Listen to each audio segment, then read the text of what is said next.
What do you call a man who keeps fighting after the war is over? If he is foreign, if he is resisting your occupation, you call him a threat. If he is one of your own, if he is fighting for your freedom, you call him a hero. America had a different word: bandit.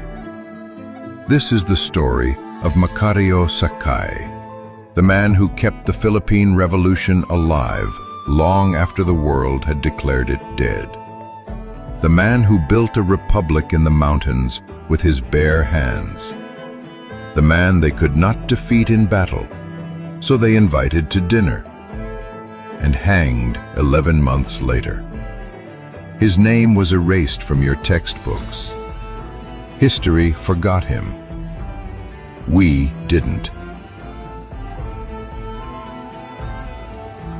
He was born in 1870, Tabora Street, Tondo, Manila. The same district, the same streets, the same world that produced Andres Bonifacio. Tondo in the late 1800s was not a place for the wealthy. It was a place for the working class, carpenters, fishermen, vendors, laborers, people who had nothing to offer the colonial order except their hands and their silence. MACARIO Sakay offered neither. He started as an apprentice in a Kalesa carriage shop. Then he became a barber, then a tailor, then, most importantly, an actor. He performed in comedia plays, in Moro stage dramas. He walked the boards at Teatro Porvenir, a theater founded by Andres Bonifacio himself. And here is what the stage gave Sakay that no weapon ever could: cover. A tailor who performed in plays could travel from district to district without suspicion. He could speak to strangers, hand things to people in public, smile at the guards while a revolutionary pamphlet passed from pocket to pocket in the crowd below. In 1894, MACARIO Sakay joined the Katipunan. He was 24 years old. He entered through the Dapitan Council, the Tondo branch, and quickly rose to lead it. He helped Emilio Jacinto and Bonifacio run the Kalayan, the Katipunan's official newspaper. He recruited, he organized. He moved through Manila like a man with nothing to hide, hiding everything. By the time Spain noticed, the revolution was already built.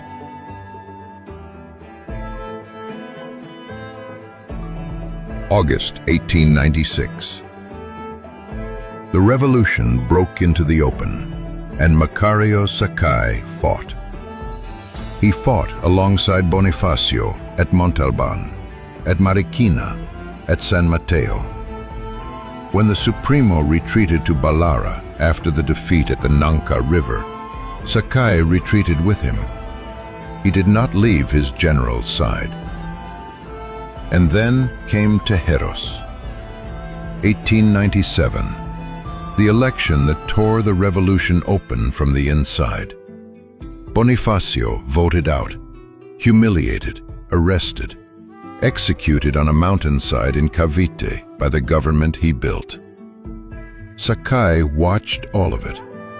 He watched Emilio Aguinaldo take the revolution from the man who built it.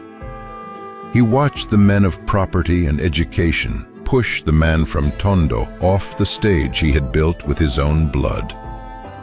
And still, Sakay fought. Not for Aguinaldo, for the revolution itself. Then Spain fell, America arrived, and in February 1901, American soldiers captured Emilio Aguinaldo in the mountains of Palanan, Isabela. The commander of the Philippine forces pledged allegiance to the United States. Most of his generals followed. MACARIO Sakay looked at what was left of everything Bonifacio had built, and he went back to the mountains. July 4th, 1902. America's Independence Day. United States President Theodore Roosevelt issued a proclamation from Washington. The Philippine insurrection, he announced, was officially over. Peace had been established in all parts of the archipelago. The American Army was commended for its courage and fortitude.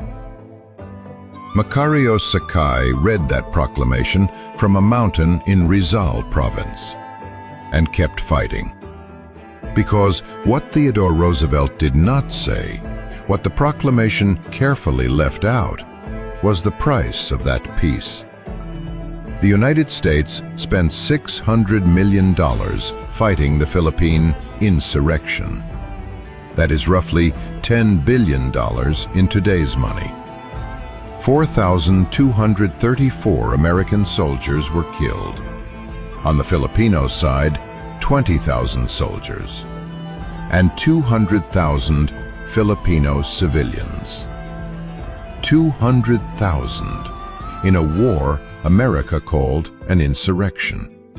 In a war America declared over on its own Independence Day. In a war that to this day most Americans have never heard of. And if you were Filipino, if you had survived that war, if you still believed that your country deserved to be free, America had already prepared a law for you.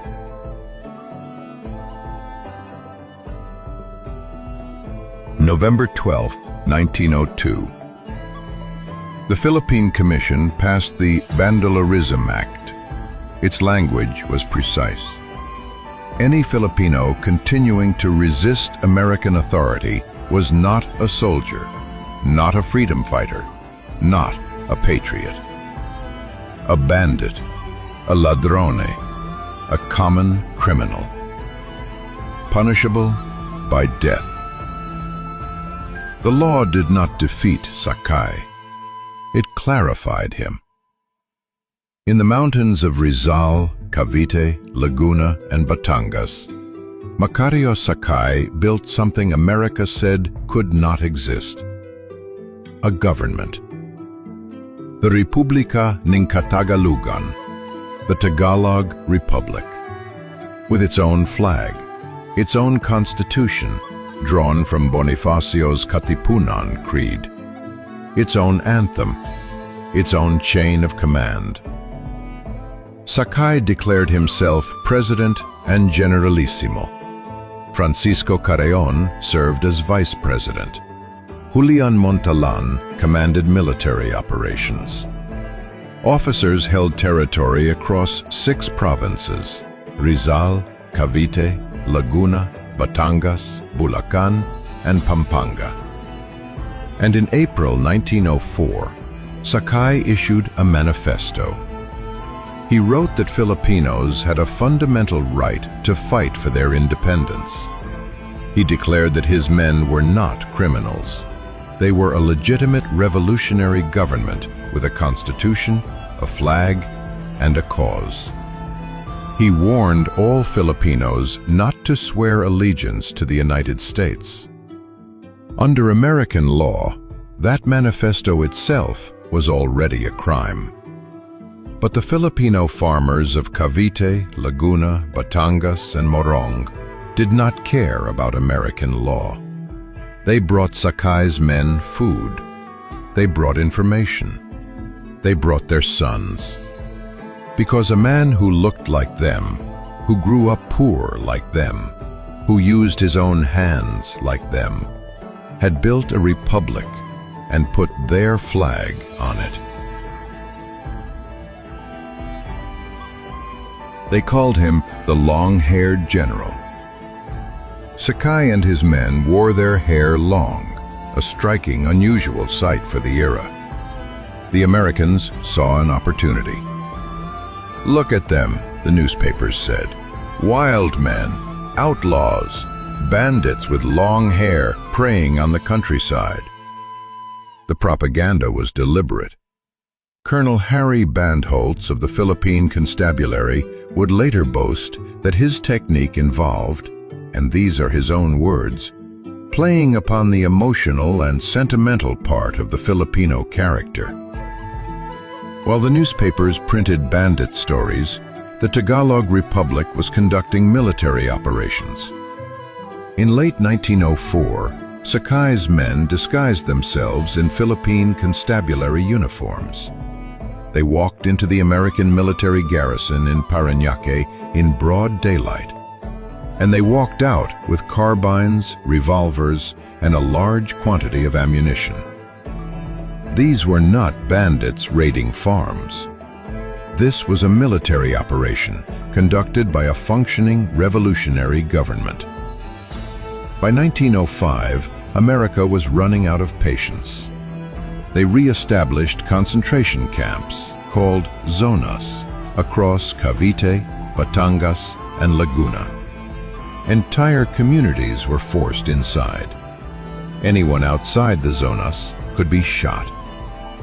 Still, Sakay held.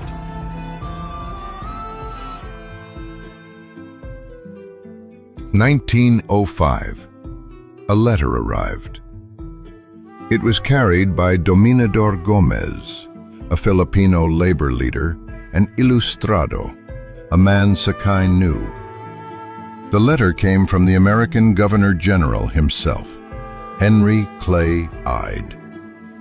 The offer was this: complete amnesty for Sakay, for all his men. In exchange for surrender, the Americans would establish a Philippine Assembly, a body of Filipino delegates, a gate of freedom, the letter called it, a first step toward independence. MACARIO Sakay had been in the mountains for years. He had watched Bonifacio die. He had watched Aguinaldo surrender. He had built a republic and held it against the most powerful military in the world. And he still believed, because he had always believed, that the Philippines could win its freedom through any door left open. July 20th, 1906. MACARIO Sakay came down from the mountain. Manila welcomed him. There were receptions. There were celebrations. He was free to move through the city, still armed, accompanied by his generals. Then came the invitation.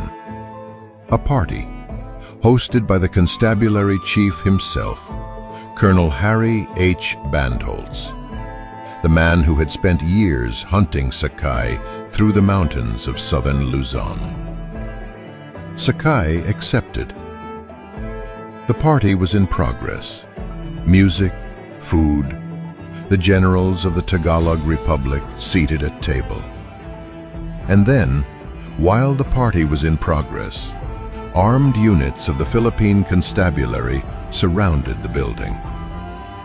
General Villafuerte understood first. He turned to Dominador Gomez and shouted, "We have been betrayed, and we are trapped. Doctor, what is the meaning of this?" Gomez could only answer, "There's no use fighting." Sakay stood up, his eyes bloodshot, his voice steady. He said, "Tell the Americans to face us in the open field, in honorable battle."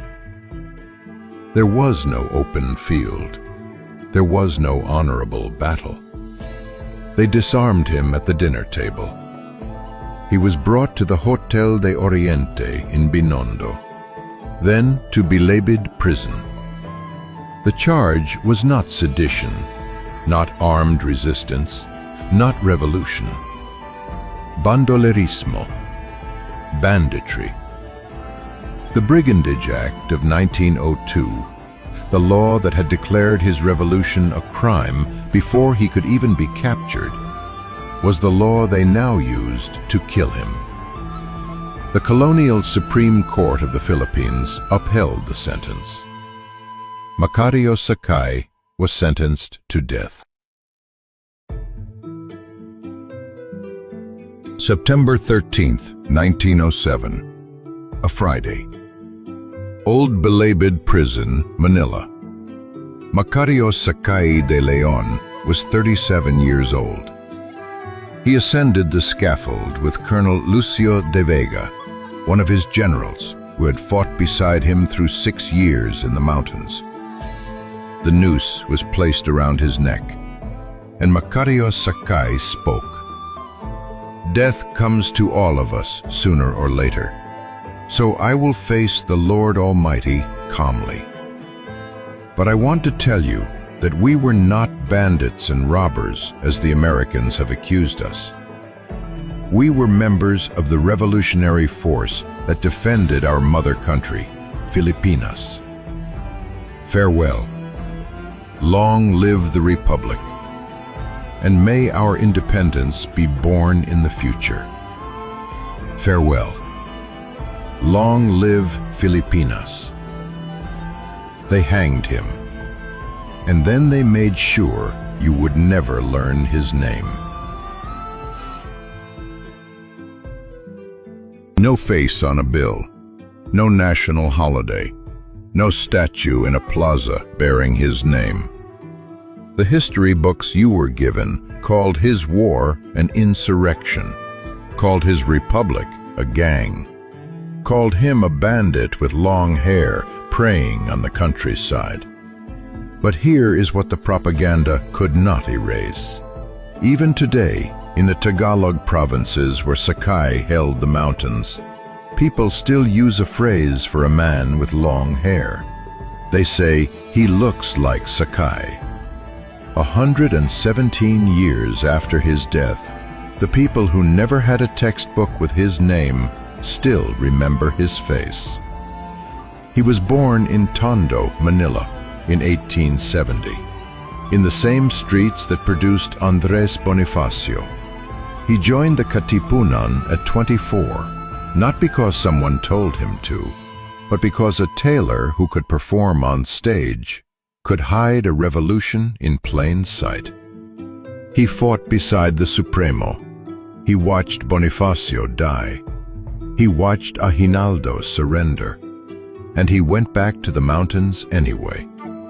He built a republic that America refused to recognize, because recognition would mean admitting that the revolution was real, that the people they called bandits were soldiers, that the man they hanged was a president. They could not defeat him in battle, so they offered him a banquet. And when he laid his weapons on the table, because he believed in the promise of his country's freedom, they took him.